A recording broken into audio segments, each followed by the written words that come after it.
রুই মাছ দিয়ে মজাদার সিম ভর্তা। ভর্তা পছন্দ করে না এমন বাঙালি হয়তো খুঁজেও পাওয়া যাবে না।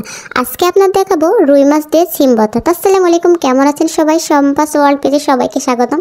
তো আমি আজকে সিম ভর্তা করব। তো প্রথমে কয়েক পিস সিম আমি সেদ্ধ করার জন্য দিয়ে দিলাম এখানে একটি পাত্রে।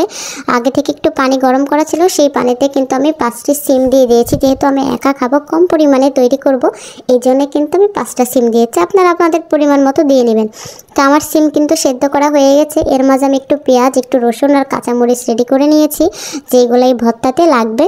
আরেক নিয়ে নিয়েছি 1 পিস মাছ। যেহেতু আমার ভর্তার পরিমাণ কম, তাই মাছের পরিমাণটাও কম। তো আমার সেদ্ধ করা সিমগুলো দেখেন আমি এখন তুলে রাখবো।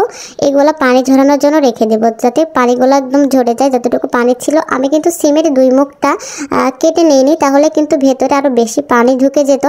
তো আমার সিমটা আমি রেখে দিলাম যাতে পানিটা ঝরে যায়। আর এর মাঝে আমি মাছটা ভাজার জন্য রেডি করে নেব। তো লবণ, হলুদ আর একটু গুঁড়া মরিচ দিয়ে এটা মাখিয়ে নিয়েছি। এটা ভাজি করে নিব ভালোভাবে। তো এই দেখেন আমার চুলাতে কড়াই গরম হয়েছে, এর মাঝে আমি মাছটা দিয়ে দিলাম। মাছটা ভালো করে ভাজি করে নিব। ভাজি করে নেবার পরে মাছটা যখন ভাজা হয়ে যাবে, এটা আমি উঠিয়ে নিব এবং এই তেলেই কিন্তু যে পেঁয়াজ, রসুন এবং কাঁচামরিচটা আমি নিয়ে রেখেছিলাম, সেগুলো একটু ভাজি করে নেব, হালকাভাবে ভেজে নেব একটু।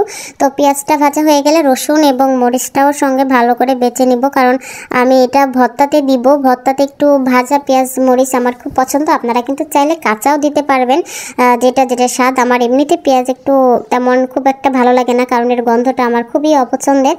তো আমি একটু হালকা করে ভেজে নিলাম, এতে করে সেই গন্ধটা লাগবে না। এবং এইখানে সেই সেদ্ধ করে রাখা সিমগুলোও কিন্তু আমি হালকা করে একটু ভেজে নিব, যাতে ওর ভেতরে যে টুকটাক পানি যতটুক ছিল এটা যেন বের হয়ে যায়। তো আমি এটা কিন্তু আরেকটু তেল দিয়ে এই সিমটুকু কিন্তু আমি ভালো করে ভেজে নিচ্ছি। আপনারাও কিন্তু এটা ভালো করে ভেজে নেবেন। আসলে এই ভর্তাটা এত টেস্ট, আমি অনেক দিন পর অনেক পরিমাণ ভাতটা খেয়ে নিয়েছি ভর্তাটা। আসলে ভর্তা হলে বাঙালিদের কিন্তু আর কিছু লাগে না, তাই না বলেন? তো আমার এটাও ভাজা হয়ে গেছে। এখন আমি 2 পাশের যে এটা ছিল সেটা কিন্তু দেখেন আমি এটা উঠিয়ে নিচ্ছি। যেহেতু আমি এটা প্রথম দিকে কেটে নিই নাই, তো এখন কিন্তু এটা আমি পরিষ্কার করে নিচ্ছি। তো এটা আমার পরিষ্কার করা হয়ে গেলে সঙ্গে সঙ্গে কিন্তু আমি মাছও বেছে নিব। মাছের কাঁটাটা খুব ভালোভাবে পরিষ্কার করে নিব।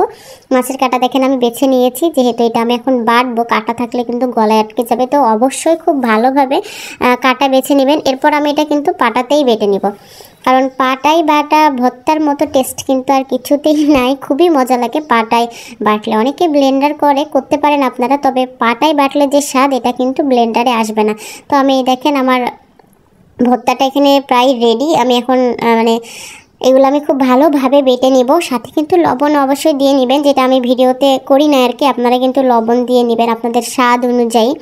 আপনারা এখানে লবণ দিয়ে খুব ভালো করে বেটে নেবেন। তো আমার দেখেন ভর্তা বাটাবাটি প্রায় শেষের দিকে। আমি এখন এখানে একটু সরিষার তেল দিয়ে নেব। সরিষার তেল ছাড়া ভর্তা তো আর আসলে ভাবা যায় না, তাই না? ভর্তা মানে কিন্তু সরিষার তেল। তো আমি এখানে সরিষার তেল নিয়ে খুব ভালোভাবে এটা মেখে নিচ্ছি। এই দেখেন আজকে হয়ে গেল আমার সিম দিয়ে রুই মাছ দিয়ে ভর্তা। আপনারা চাইলে এখানে একটু ধনেপাতা অ্যাড করতে পারেন, তবে আমি অ্যাড করি নাই। আমার এটাতেই খুব ভালো লাগতেছে। তো আজকে রেসিপিটা কেমন লাগলো অবশ্যই জানাবেন।